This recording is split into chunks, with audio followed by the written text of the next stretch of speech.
Friends, good evening. The time is 5 o'clock in the evening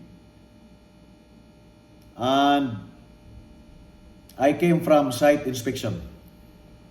While on my way home, I received a WhatsApp message from a YouTube subscriber. His request is if I can make a presentation pertaining to risk management. I thought what he meant is risk assessment because this is the fundamental for occupational health and safety officer, occupational health and safety manager, and safety manager. Because risk assessment is the cornerstone, the fundamental in health and safety practice, and the cornerstone of health and safety management. But his question is honestly pertaining to risk management. All right. I will be making a presentation on risk assessment in different video clip. But for now, to answer his question, to answer his request, if I could make a presentation on risk management, yes, I will. Now, my presentation now is focused on the four strategies, the four strategy in risk management. Take note, my friend, risk management, not risk assessment. Risk assessment, if you are indoctrinated by the health and safety of UK steps in conducting risk assessment, you have LDERR. Look and identify the hazard, decide who might be harmed and how, evaluate on the adequacy of existing control, record the findings, and review the findings. Capital letter L, capital letter D, capital letter E, capital letter R, capital letter R. L, D, E, R, R. Now, let's go to risk management. Risk management is beyond LDERR because LDERR is the steps of how to conduct risk assessment. But risk management, it offers the management the choices in managing his risk. Number one, you have risk avoidance.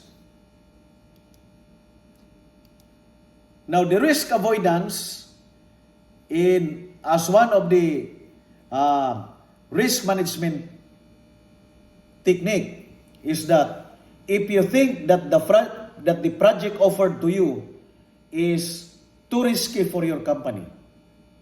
Let's say you came from a construction outside oil and gas. Now you want to join into oil and gas, but you don't have the experience. You do not have the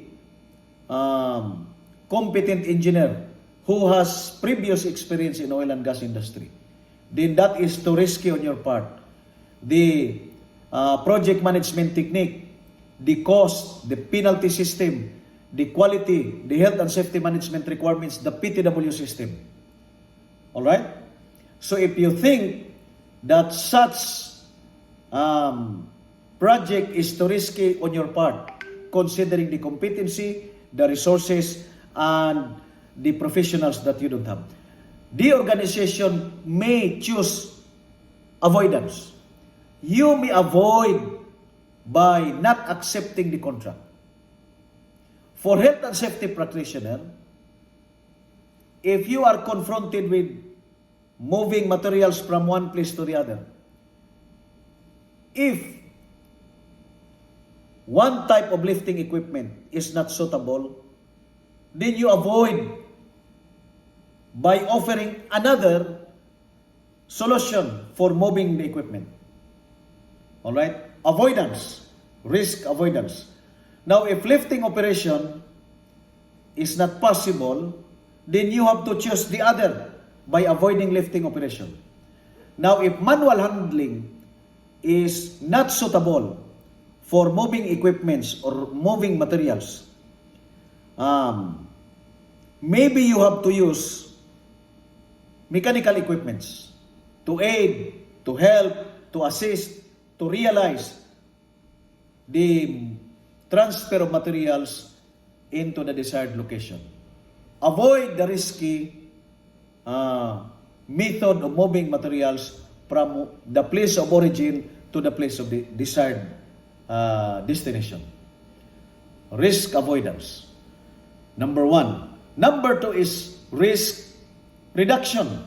Can you reduce the risk? Yes. These are the choices in risk management. Now, I was exposed into a project wherein I have 15 tower cranes in one project. This is in United Arab Emirates, wherein in one project I have 13 projects. All right. Now, we have the problem of collision of boom because they are located almost if all of the tower crane will move at the same time, it will clash. The boom will collide. So first, the suggestion is anti-collision device. All right. Now, the anti-collision device, when I was in United Arab Emirates in Dubai, the anti-collision device, you cannot purchase it. It is only by rental, because if they are going to sell this anti-collision device, other company may copy the technology. So what is available in the market, you have to hire them, they will install, and they will give you the limitations of the anti-collision device. All right. That is one of the control. But if the rental is too much, then there is also an engineering control. Reduction, risk reduction, you have to choose. Reduction of cost. If rental of anti-collision device is beyond the budget, then you can offer a reduction technique to your management. By what?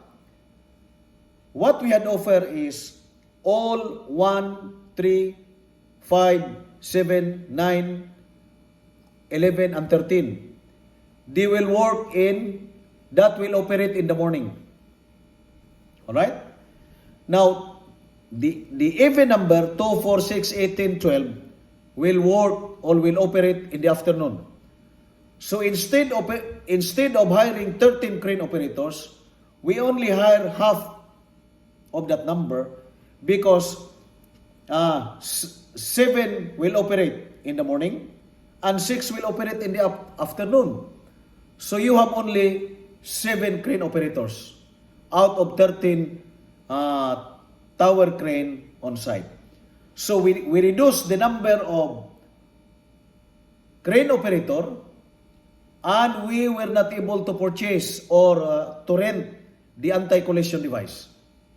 So we reduce the manpower, such as the crane operator, and we were able to avoid the procurement or the rental of anti-collision device. That reduction.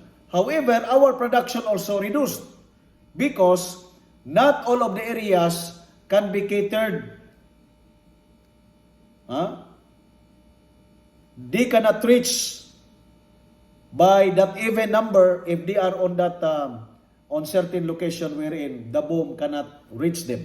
So they have to wait in the afternoon. So we have the reduction of manpower, we have the reduction of cost on the suggested anti-collision device. However, it also affects our production. All right, but the reduction as a matter of risk management strategy is applied. Now, the third risk management technique is acceptance. You accept whatever it takes. When you accept the contract, when you accept the activity, despite of the risk, that depends on the risk appetite of the company. All right? There were offers several times that I was invited by several group of Filipino engineers to join with them in having or establishing a construction company, a contracting company. I was offered several times in United Arab Emirates, like consultancy and training center. I was offered 3 times in Doha. Now, should I accept the offer, the opportunity, but I have to accept and absorb the responsibility and the risk, because just in case when you send your workers on site, when you start supplying people, when you start accepting construction activities, you have to accept and absorb the risk that it takes. Like for what example, your workers got injured on site. If there are unwanted events that resulted to fatality, the blood money, how much it costs? Do we have enough resources to cover them? Now, in the case of construction industry, when the construction industry sign the contract, they accept the risk. That is what we call an evidence of acceptance. He committed to deliver the project. He committed to deliver the project on time based on the duration of the contract. And whatever it takes, whatever the hazards, I accept. All right. But the number four, the last risk management technique is risk transfer or risk sharing. Now, risk transfer, we have that subcontracting. All right. In selling the contract or allowing subcontractor to take portion, to execute portion of your construction activities. That is what we call risk sharing. You share the risk. Here in this part of the world, we cannot sell contracts. All right? Because even our subcontractors requires approval from the client. Here, you can only absorb subcontractors and share or perhaps transfer the risk. All right. But in the case that you cannot sell the contract to other party, then you can only share the risk because the personality of the main contractor remains the same. We have subcontractors working along with our main contractor, but those entities that are fully responsible of the risk remains with the contracting company. The main contractor, the subcontractor remains sharing the risk because they own the manpower and they execute the installation of materials. Now, in the case of risk sharing, I had been making my presentation and explanation on this part because in health and safety, we used to have a third party.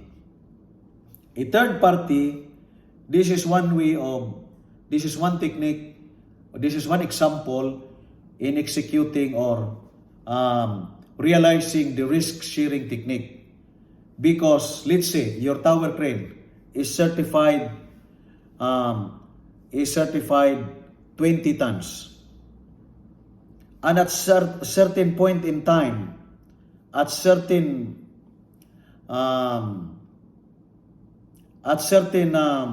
distance of your hook from the mast, because as the hook will travel along towards the end point of your boom, it goes farther and farther from the mast.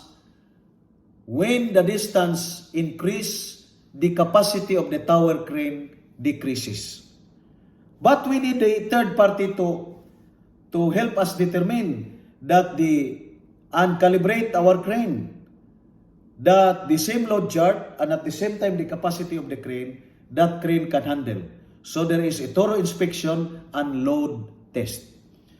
When the crane encounters failure and produces damages, yet at certain position of the crane, it is within the allowable limits certified by third party, the third party may share the liability unless the failure, the lifting operation failed when it operates beyond the certified limit of the crane. Then the main contracting, the owner of the crane, will absorb the liability. Whatever blood money, whatever reparation of property, payment of the damaged construction materials, the owner of the crane, the